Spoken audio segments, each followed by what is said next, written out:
Okay, before it gets too dark, under the boat shelter, I had tucked beside the houseboat a whole bunch of cedar from an old deck.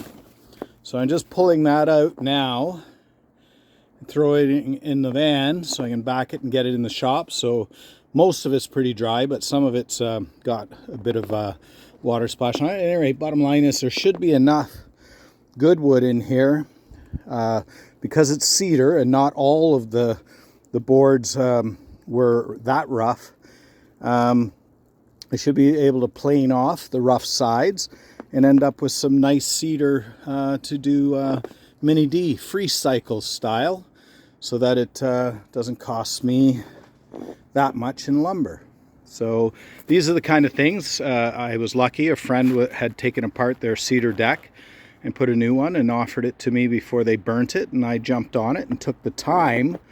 And time's always valuable, I get it, but I took the time to get it and store it until I needed it. There you go.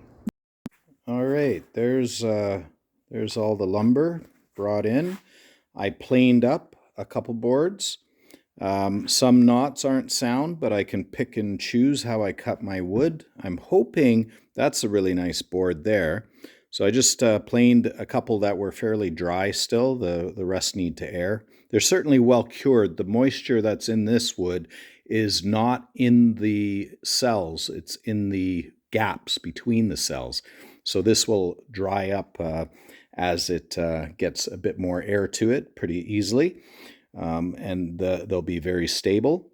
I used my son's old wagon to, I couldn't get the van close enough to the door, so I used the wagon to bring it in the rest of the way. That worked really well, actually.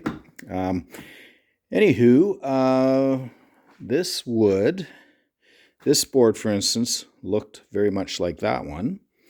I'm very pleased. I'll be able to go through enough of this wood, this old cedar deck, and get more than enough wood for mini D. And on top of it, I do have a few pieces still left over from my Deanne's Rose build. I have a beautiful 10-inch by 2-inch, A-quarter by 10-foot clear cedar board. So I'll probably use that to laminate up my roof beams. And yeah, this is it's going to be interesting. Tomorrow I'll try and run this all through the planer. I'll set the wetter boards aside and leave them to dry a bit more and organize in here. I'm keeping boxes because when I cut the sheet ply, I'll put these boxes all together and I'll lay them all down in this will be an open area. So I'll lay the sheet down, and I got extra large batteries for my battery skill saw, and I made myself a